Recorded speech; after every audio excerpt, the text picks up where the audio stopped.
Okay, it's time. Let's get started here. So assignment number 2 is due on Wednesday at noon. Thank you for those of you who have turned in your assignments early. However, I do recommend that in the future that you might want to wait until after our last class before that assignment is due. The reason being is, let's say if I find a typo on the assignment, or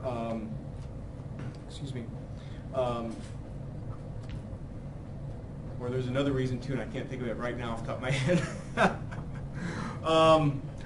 Obviously, usually there's some content that we're going to go over still that might be needed for the corresponding assignment.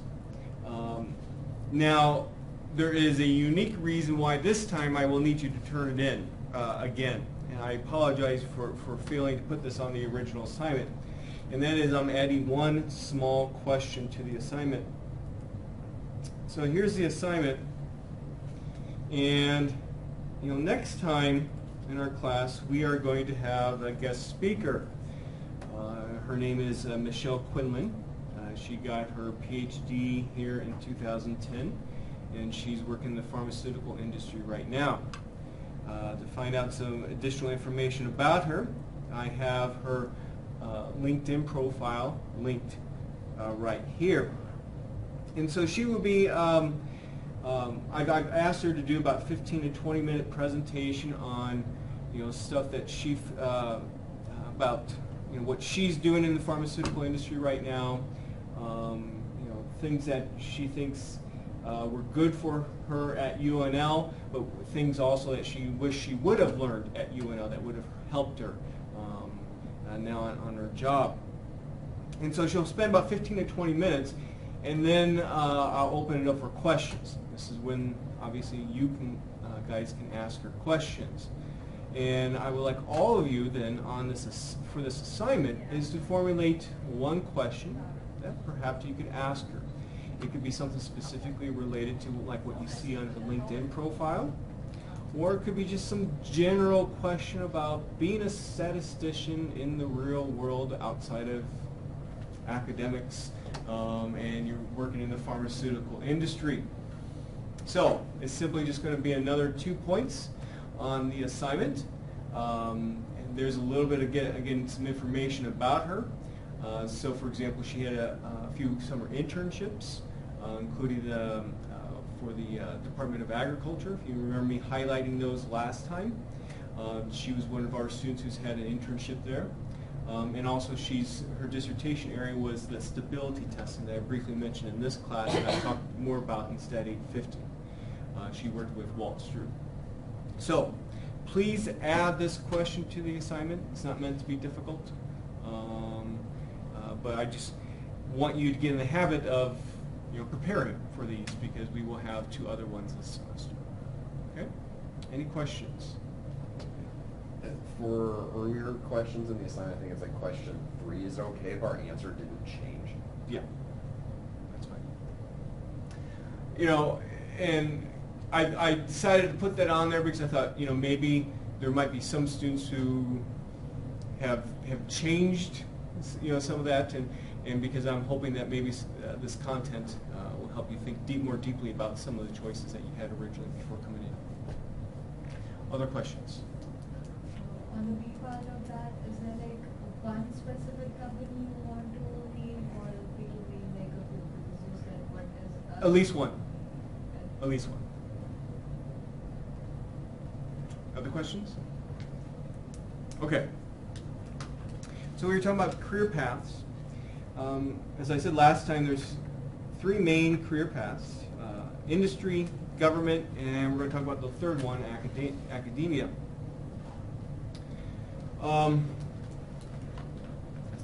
And again, to help you out here, I've decided to create a categorization system. I typically see this as well. Others do this too. So it's not just me who comes up with this.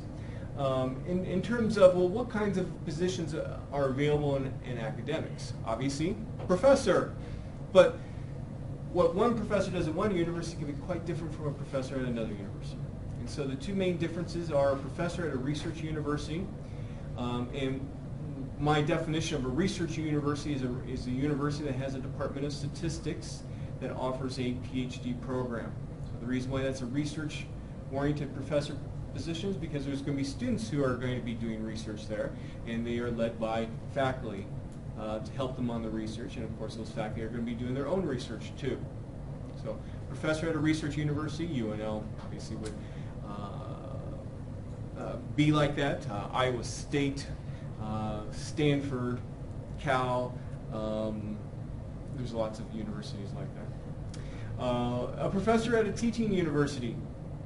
So this would be in a non-PhD granting department of statistics or biostatistics, or even, there's still some departments of mathematics and statistics, or just even mathematics that might offer a degree program in statistics.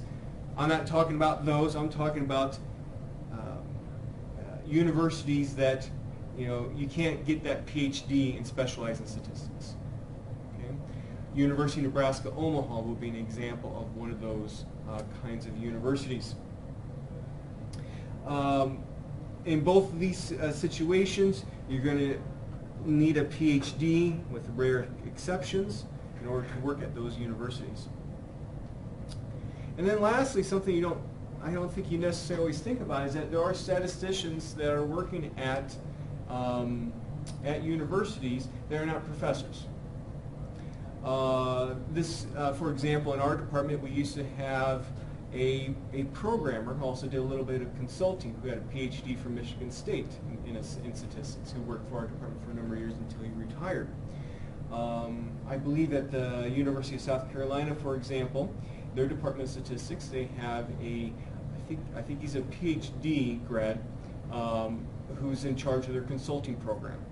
So his primary job is to facilitate the consulting that goes on in the department. He doesn't necessarily have a teaching position at all. He's not required to do research. Research is different from consulting. I'll explain that shortly. So that's his position. You can look at, for example, the Department of Biostatistics at the University of Nebraska Medical Center. They have MS and PhD level statisticians who work there that are not professors, and their purpose is to help support the professors who are doing research there, and also to engage in various consulting. So a master's or PhD would be fine. Now, in terms of then the first two, being a professor, there are 3 levels to being a professor: assistant, associate, and a full professor. Assistant is the level that you start off at. And basically, it's kind of almost like a trial period. The university's giving you a test, to some respect, over 6 years to see if you are worthy of being promoted to the associate level and to be given tenure. I'll explain more exactly what tenure means in a university atmosphere shortly. And so, typically what you are on are fixed-term contracts until you are given the tenure. And what that means is, at UNL, you have 2-year contracts where the university can say, okay, well, thank you for being here, but it's not working out. See you later. You're not getting fired. It's just you have a contract with them for 2 years. Other universities, often I see 3-year contracts. So this lasts for 6 years. During that 6th year, that's the big year. That's when big decisions are made about you in terms of will you be promoted and will you earn tenure. If things don't work out, you're given a 7th year where, okay, this is when you can go find a job someplace else, but you can still work here for the 7th year. Now at the associate level, there is no fixed duration to how long you're at associate level. You could be there your entire career. It's rare, but that does happen every once in a while. Typically, the rule of thumb is you have to be in there at least 7 years. I was there for 6 years, so I got promoted early to full professor. Excuse me. And then lastly, full professor. This often people refer to as you are fully promoted. I'm full professor. I can't be promoted anymore, so I'm done. Which is kind of a weird thing to think about. I'm done being promoted unless I decided to go into administration. That's my next step if I were to choose to do that. But most, I would say the majority, end up just simply working as a full professor for the rest of their careers.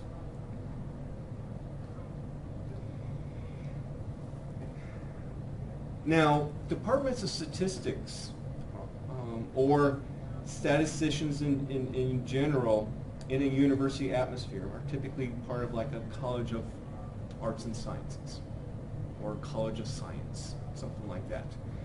The Department of Statistics here is College of Arts and Sciences, but also we are an Institute of Agriculture and Natural Resources, which is a little bit unique. You can think of it as like the College of Agriculture we're in. So we have both. And so, for example, my appointment here, I'm 55% Arts and Sciences. That is my tenure home. That's where my position, the main decisions about my position exists. But I also have 45% in IANR, Institute of Agriculture and Natural Resources, but I don't have specific agricultural duties. Typically in those particular settings, or almost all the time in those particular settings, you do go up for tenure after that during that 6th year, but in a Department of Biostatistics, which would be in a College of Public Health, or statisticians who work in other medical schools, because there's statisticians, for example, can't remember where I just was talking to a friend of mine at JSM, and he was telling me he was at University of Pittsburgh, and I can't remember exactly what he's in the medical school. I can't remember what department it is, but his purpose is to help support medical doctors in their research. And he's not in a Department of Biostatistics, but he's in a I'll just say a College of Medicine. And so anyway, in those particular settings, tenure often doesn't usually occur until you go for full professor. Okay, so where did professors spend their time? Well, every position as a professor, I'm going to jump down here, usually has some kind of time allocation set up. So 45% of my time I'm supposed to spend on research, 45% teaching, which means 3 courses per academic year. This is pretty much the standard at research universities. We were actually at 4 until just recently. But one of the aspects of coming into the Big Ten, we wanted to be like our peers, and so we changed this to 3 courses per year that I'm expected to teach. And then 10% of my time is service. That means like committee work, for example. So that's what I'm supposed to do. Here's a little comic from PhD Comics. Anybody heard of PhD Comics before? Okay. Google it. It's great. It really gives you an idea of what it's like for a student, a grad student life. And as you progress during your grad school career, you'll see more and more similarities to what this comic strip talks about to what you actually face. It's a great comic strip. And so this is an actual comic strip that was published a number of years ago. And in the first pie chart here, this is, I guess, using an actual resource here, although maybe a little bit old, but I think it's still reasonable that, how do professors actually spend their time? Well, 59% teaching, 18% research, 23% service. Last year, that was me. Again, what am I supposed to do? I'm supposed to do this. That's just the way it is. So a lot of that service, at least for me, was being grad chair. It takes up more time than a normal committee work. So that's how they actually spend their time, on average, for all professors. How do departments expect them to spend their time? Then we have this weird-looking pie chart. Don't show this to Stat 218 students if you're teaching that course. 20% of the time teaching, 175% of the time research, and somehow you're still supposed to find some extra time to do service to your department and your university as a whole, and somehow spend 20%. Why do you think that this right there is 175%? You got to get tenure, you got to publish. Exactly. Publish or perish. That's why. You know, university will say, oh, we value teaching. We value teaching so much. But when it comes down to it, it is the research. If you're at a research university, that is. Okay? This is, you know, to some respect, it's because it's a lot easier to document. Oh, I got this paper published, I got that paper published, I got that paper published. Versus, oh, I taught this course, I taught that course, but everyone teaches those courses. It's hard to evaluate, and you know, even in terms of how do you assess how good you are a teacher. Do you use student evaluations? Well, you can, but let's say you're teaching Set 218 and no students want to be there. How good do you think your evaluations are going to be?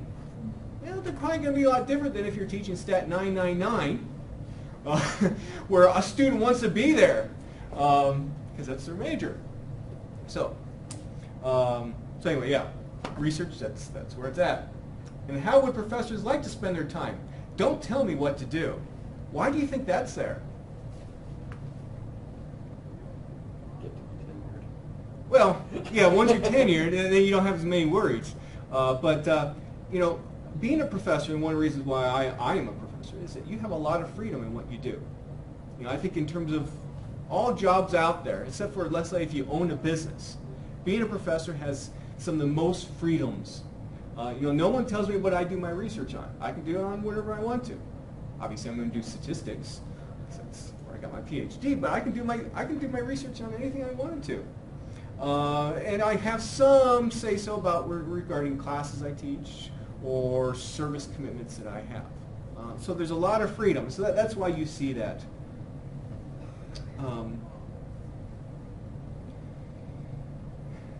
Well, so let's talk about what does teaching, research, and service mean. Well, obviously, teaching 3 courses per year. Now, you know, like I said before, we were at 4 courses per year, and that is you'll see that as a standard at research universities too. But let's say if you were at a teaching university, well, what does that mean in terms of teaching? Well, it's not necessarily 45% of your time being teaching. Oftentimes, it means 8 courses per year. You typically all done at the graduate level.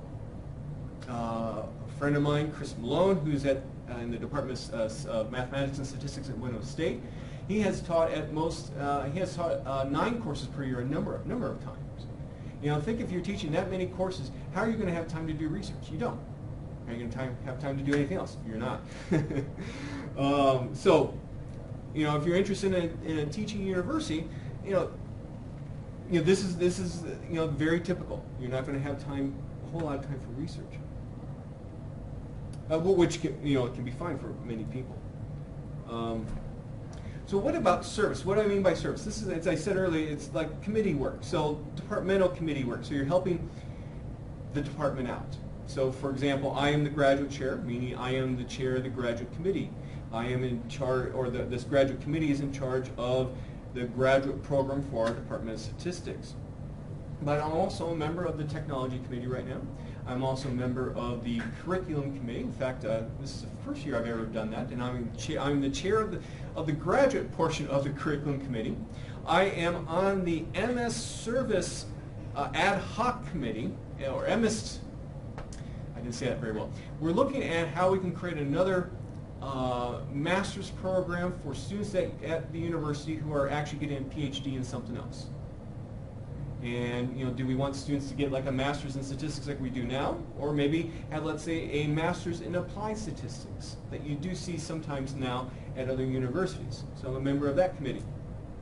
I am a member of the promotion and tenure committee. As you can see, you can be members of lots of committees. But you can also volunteer for college or university level committees. So for example, just recently I was a member of the Faculty Senate's Information Technologies and Services Committee. So I had a 3-year appointment there, and we met once a month to discuss various technology issues that our university faces. One of the big things that we did was we started the dialogue to dump Blackboard as the learning management system on campus. And now I wish I was still a member of that committee to see it through, but just recently it was announced that Canvas is going to replace Blackboard. I'm not sure exactly what I mean by Blackboard. That's the my.unl.edu address that you will often go to. And then, of course, you can be doing committee work for professional societies as well. So, for example, right now I am a member of the current Index to Statistics Management Committee of the American Statistical Association and Institute of Mathematical Statistics.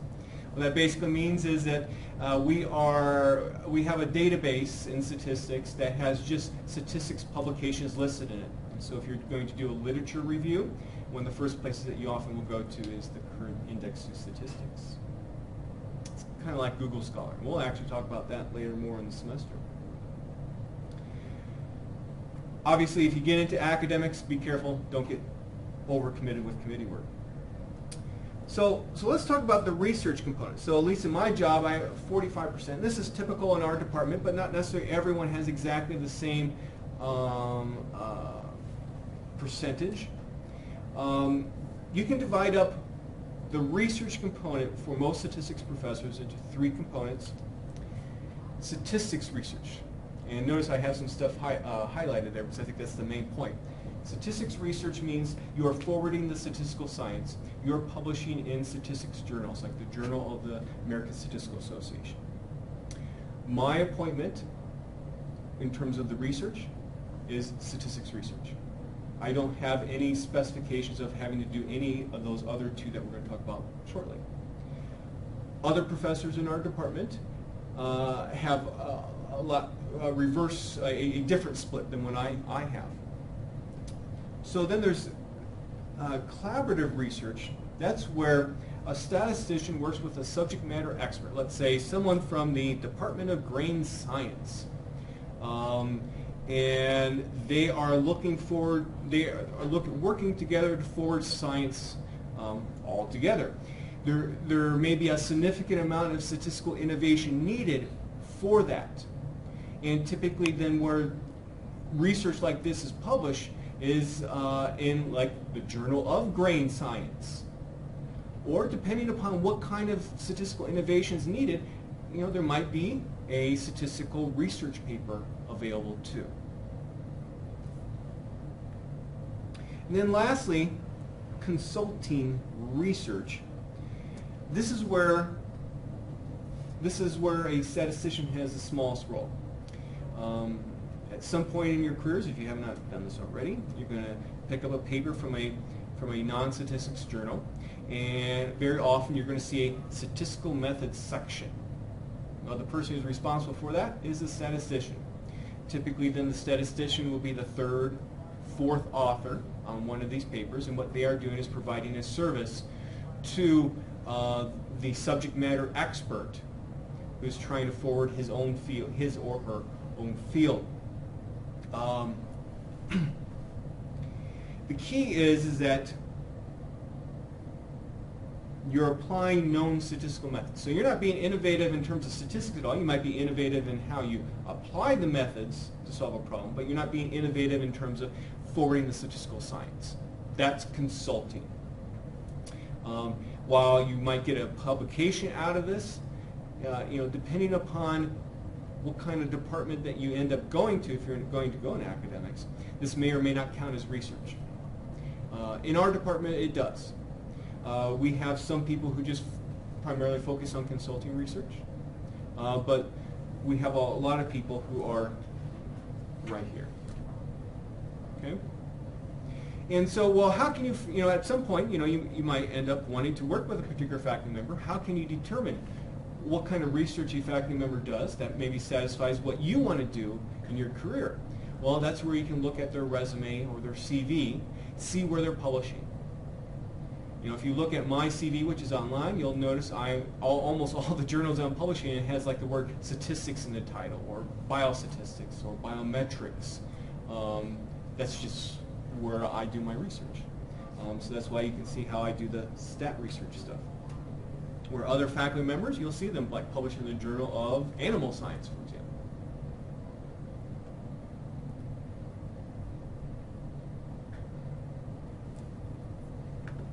Oops. Let me take a look at my notes. Hold month. Sorry if my voice sounds a little bit hoarse. At least I feel as though I'm a little hoarse. And that is left over from the Oregon game. I didn't think I was yelling that much, but I guess I was.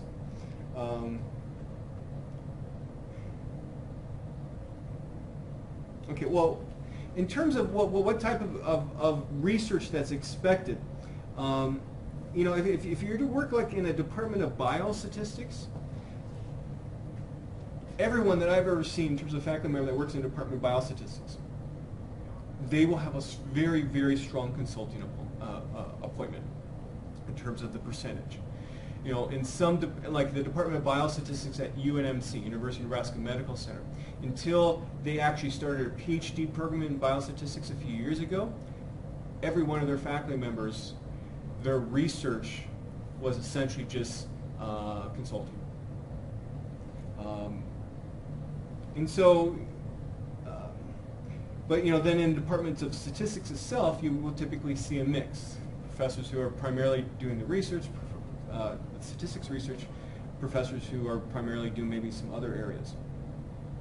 And a lot of this has to do with, again, where you get your funding from. So especially since our department has a strong agricultural tie due to IANR, pretty much everyone who has an IANR appointment has a strong consulting appointment. I'm the exception. Okay, so what is tenure? Well, tenure is both good and bad. It's good in terms of it allows me to speak to you, and I can say anything that I want without getting fired, essentially. There are small limitations, yes. But I'm allowed to express my thoughts without worrying about somebody at the university is going to come back to me and say, hey, you can't do that. I don't want you to do that. Also allows me to do research in what I want to do. And even if, let's say, like I've been a big advocate of R throughout my career here, and there are, in our department, big advocates of SAS. And, you know, it used to be that the vast majority of professors in the department liked SAS, and they were just SAS users. Well, even though I was in the minority of being an R user, I didn't have anything to worry about that, you know, that it would, you know, affect me in a bad way. Those are the advantages of tenure, that I can freely express myself here without particular worries. And that's actually one of the reasons why I actually got into academics itself, is because of that job security that comes with tenure. For example, back when I was a senior in high school, my father lost his job. He was in marketing, and he was about 50 years old and never actually was able to find another position that even paid close to what he had earned, or was, you know, really comparable. And, you know, that left a big impression on me, and so that's one of the reasons why I went into academics, because you have that kind of job security once you get tenure. But there are some bad sides of tenure. And, you know, sometimes you'll see professors. It doesn't happen in our department, though. Sometimes you'll see professors where, you know, once I got tenure, okay, I can just sit back and relax. I don't have to worry about things. Also, this can lead to bad behavior amongst professors, too. This doesn't happen in our department, but there are classic stories about two professors who work in the same department for years and even cross paths in the hallway, and they will not speak to each other, ever. Or professors that will engage in arguments amongst each other during faculty meetings or other times like that, because they don't have the same worries that you would have in industry, let's say, or in a regular job, let's just call it that, where, you know, you have to be civil to people that you work with. Otherwise, what's going to happen? You're going to get fired. So those are some of the downsides of tenure, but mostly they're upsides. Let's see here.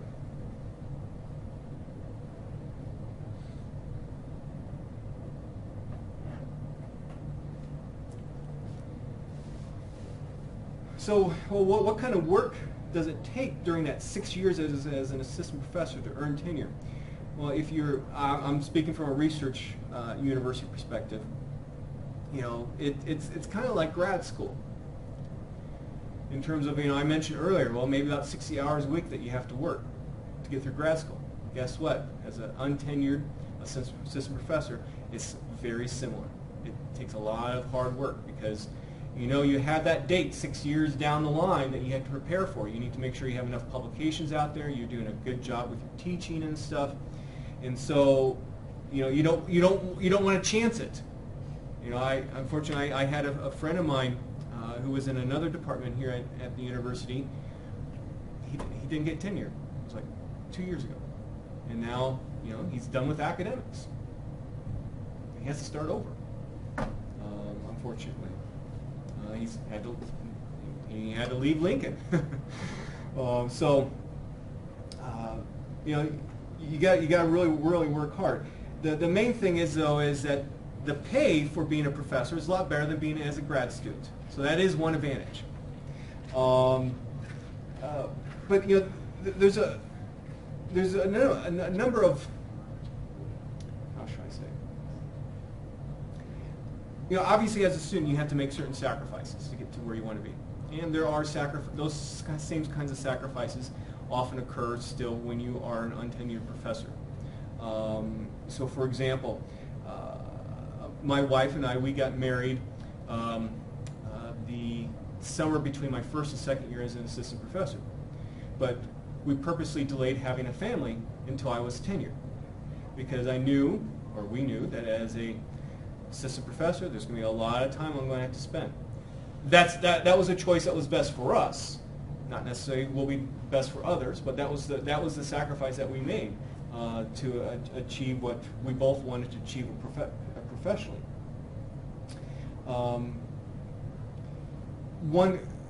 Fortunately, in academics, more and more is being done to realize that people want to have a family life, even when you're an assistant professor.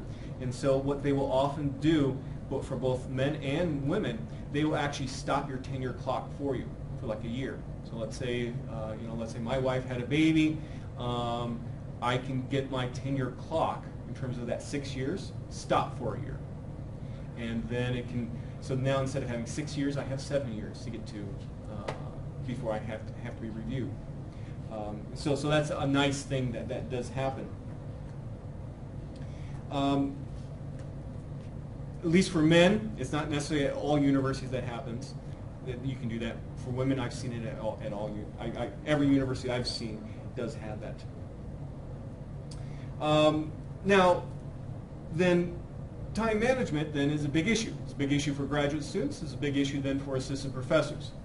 And so, about 2 years ago, I was invited to talk to a group of statistics and biostatistics students at a conference.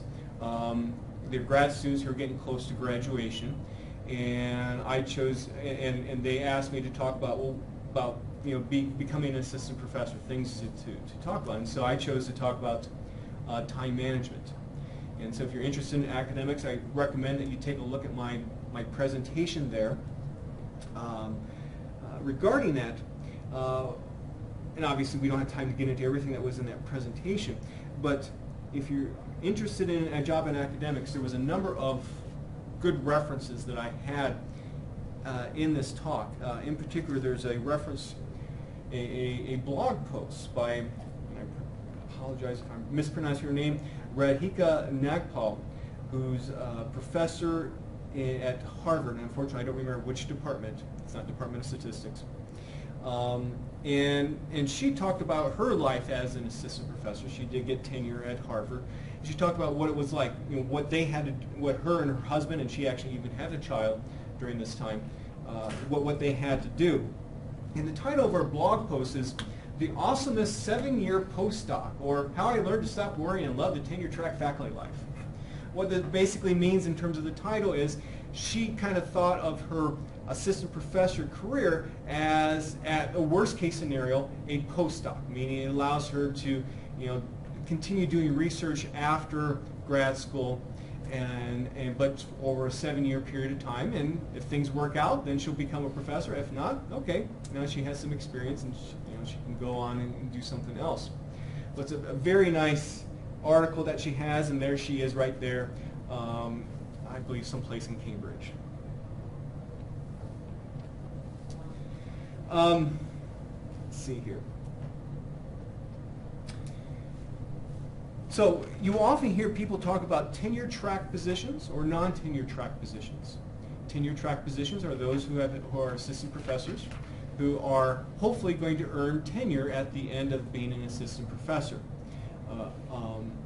So those are tenure track positions. I have a tenured position because I have achieved that. All the assistant professors in our department have tenured track positions. But now there is a trend in academics to do non-tenure track positions. So essentially these are professors who are academics, and they are on fixed term contracts. Very often you'll see them, these kinds of positions referred to as lecturers or instructors. Obviously, though, there's advantages and disadvantages to that. The disadvantage, obviously, after, let's say, a 3-year fixed-term contract, the university can say, well, thank you for your service, and we're not going to renew it.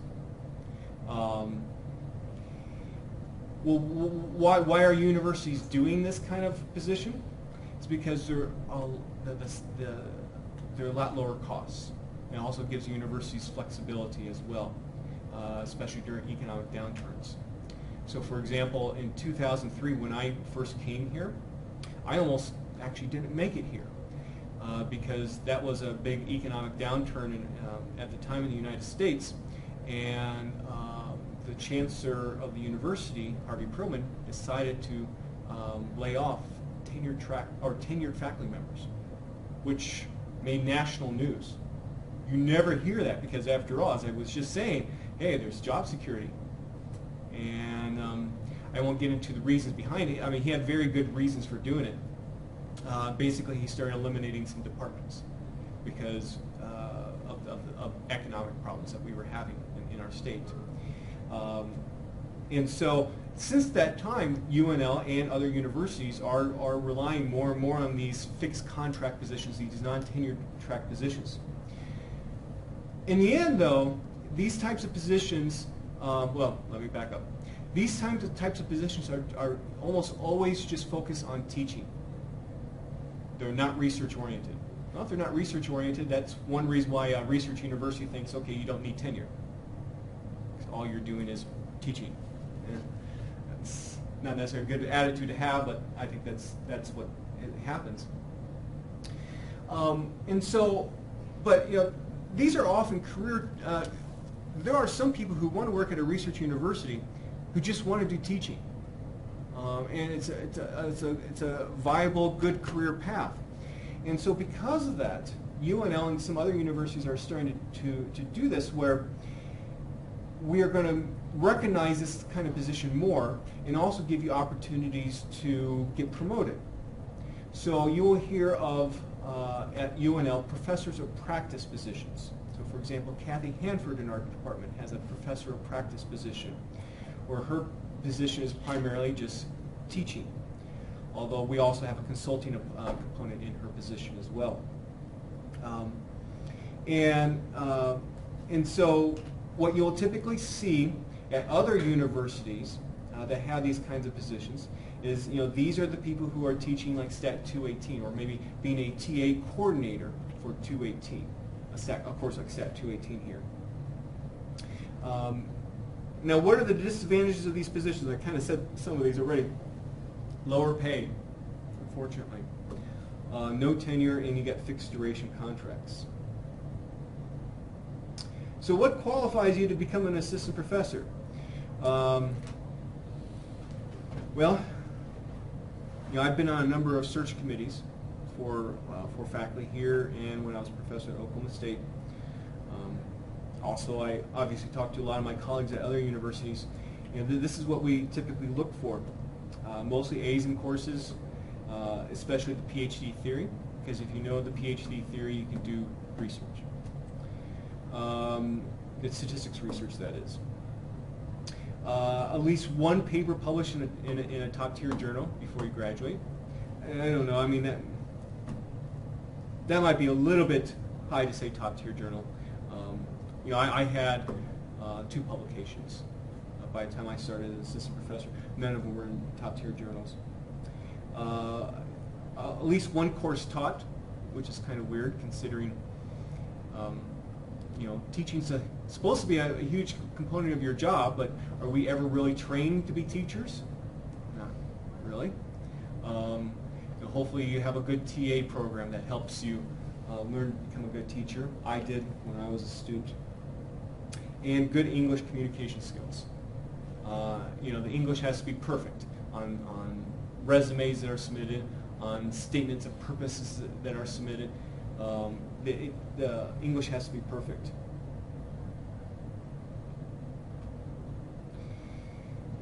Now,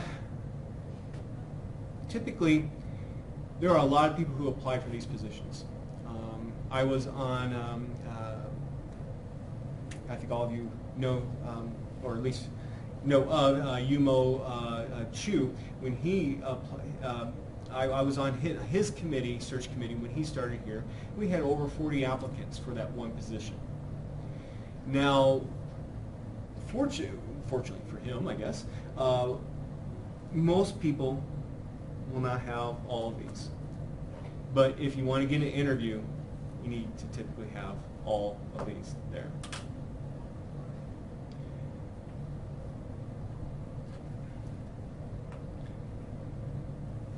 Excuse me. Now, the interview process for academics, the earliest I will see it is in, you'll start interviewing in December. So it means you got to get your applications in, let's say, November. Typically, most interviews occur end of January and in February, early March at the latest. If you're trying to get a job in academics and you don't have a job yet, and it's mid-March, late March, well, unfortunately, you might be out of luck. But what can you do if that happens to you? Well, here are options. Start applying for a visiting assistant professor position. So these are positions that that universities will be starting to advertise for in the spring, because maybe one of their faculty resigned and they don't have time to do a full-fledged search. Some of these visiting assistant professor positions will actually turn into regular assistant professor positions. You could do a postdoc in statistics itself.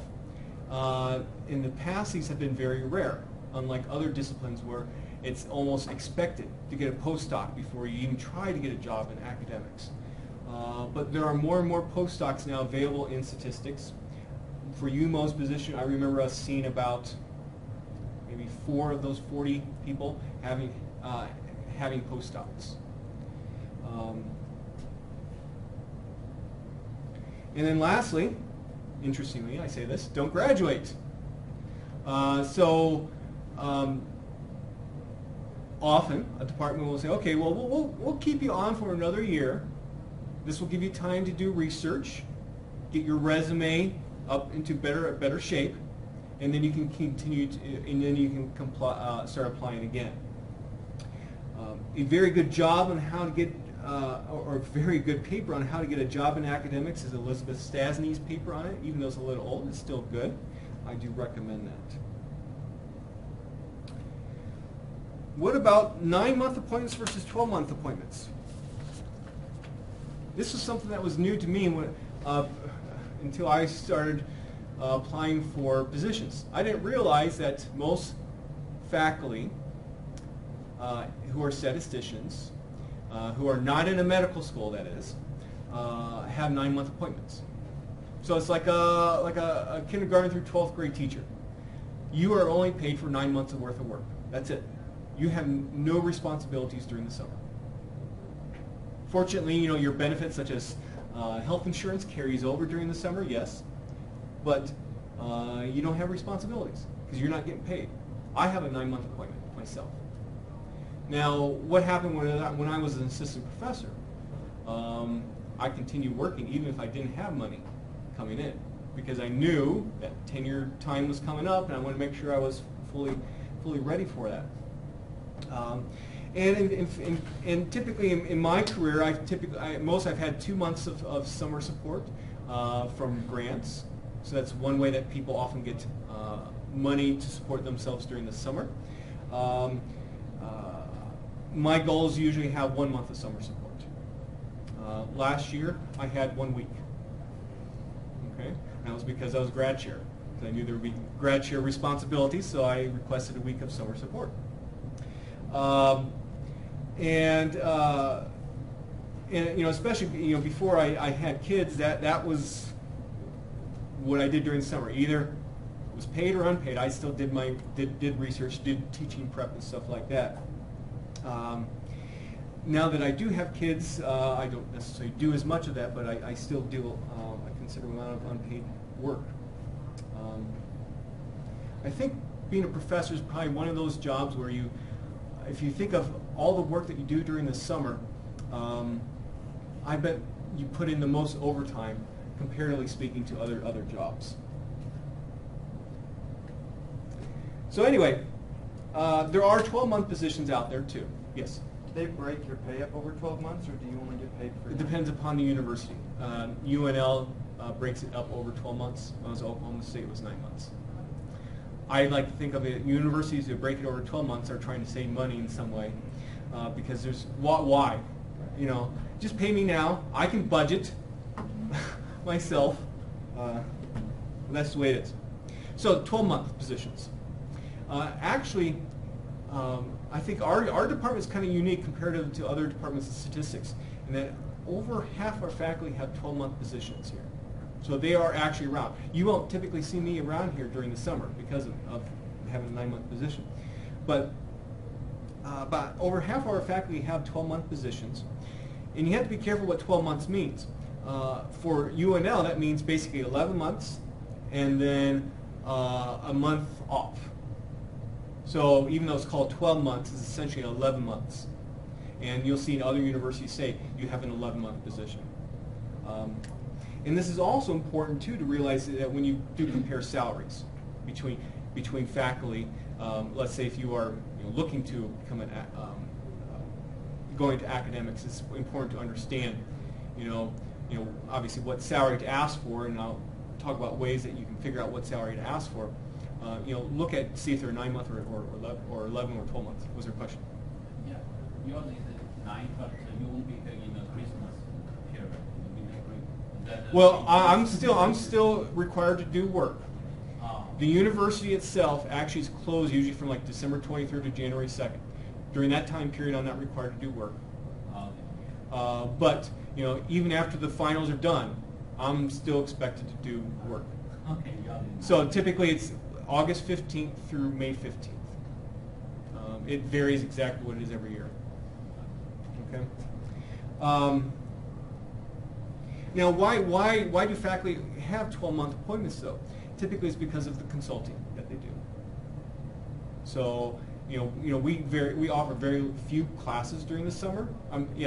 During the summer, and well, what are these faculty doing? They're doing their consulting work with agriculture. Now, professors in departments of biostatistics, they typically only have 12-month appointments. So where can you find out information about job announcements? I've already talked about this. What about salary? We'll do some of this stuff quickly here so we can get through this. These are just general rules of thumb regarding salary. You're going to make the most money in industry. Okay? Research university versus teaching university, you're going to make the most money at a research university. So for example, our faculty, our assistant professors in the last year that we just hired, we're starting in the 80s for 9 months. In terms of over $80,000 for 9 months. Now, I was curious about teaching universities, so I explored some teaching universities in Nebraska, and I found a professor, I won't give you his name, By the way, in case I didn't say this, salaries at a public university are available for everyone to see. So that's why it's not a big deal for me to talk about salaries, even though that's usually something, you don't go up to someone and say, hey, what's your salary? Well, in most cases that is true, but in academics, if you're at a public university, salary knowledge is out there. It's freely available information because you're getting paid by the state. And so, for example, a professor who's at Wayne State University in the Department of Mathematics, he looks to be new. I'm not fully sure, but he looks to be new. He's an assistant professor.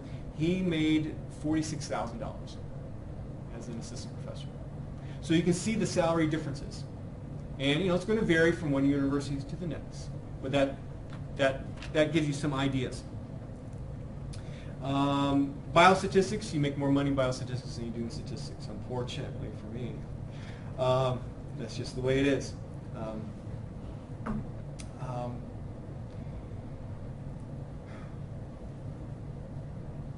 And you got to be very careful too. At research universities, your starting salaries typically are very similar to what you would get in industry. The problem though is the raises that you get in academics versus industry are less. And so eventually, the longer that you are in academics, the bigger the salary gap your salary is compared to if you would have went into industry. There are some nice publications out there that will give you some ideas for salaries, both in academics and in industry and government. I highly recommend taking a look at what the American Statistical Association provides. I give you a nice little link there. They have a monthly magazine called AmStat News, and every year they'll publish information from their salary survey. This is the #1 resource that we go to find information about salaries in statistics.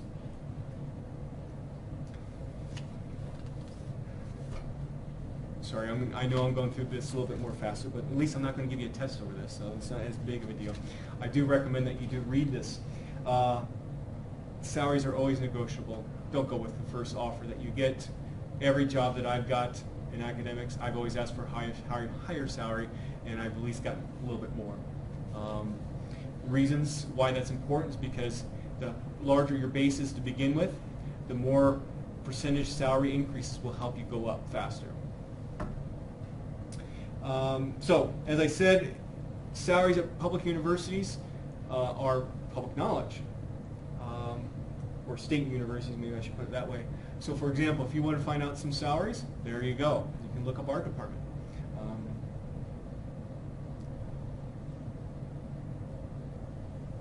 Okay.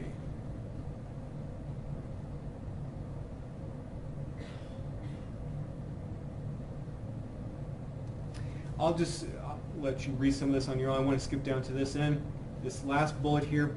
How do you prepare yourself for a government or industry job while you are in graduate school? Very often, no experience is needed. Why? Because there's such a need for statistics. In terms of if you're going to pharmaceutical industry, do you actually need a class of pharmaceutical statistics before you go there? No. It can be helpful, yes. But since there's such a large need out there, it's much easier for you to find a job. Obviously, good grades, but I guess this last point is very important. Is when you're in grad school, try to get a variety of work experiences. So, many of you are TAs in our department, and you could, let's say, get your PhD here, and for 6 years, 5 or 6 years, you are a TA. That's fine, but what will look better? Let's say maybe 4 years as a TA, 2 years as a RA? Yes, especially if that RA gives you some consulting experience. And that is if you want to go into industry. Now, obviously, if you want to go into academics, just being a TA for the entire time point will be good too. But try to get a variety of experiences. And just to give you an idea of variety of experiences, what I mean is that I was actually a TA during my entire career when I was a student at Kansas State. But I was able to get other experiences through internships and stuff that helped me in case I wanted to go into industry. So I've actually posted my resume or CV on the course website so you can see where I was when I graduated. Just again to give you one example of maybe ideas of what to strive for. Okay. I am done here. I apologize for going over. Are there any questions? Okay, that's it for today.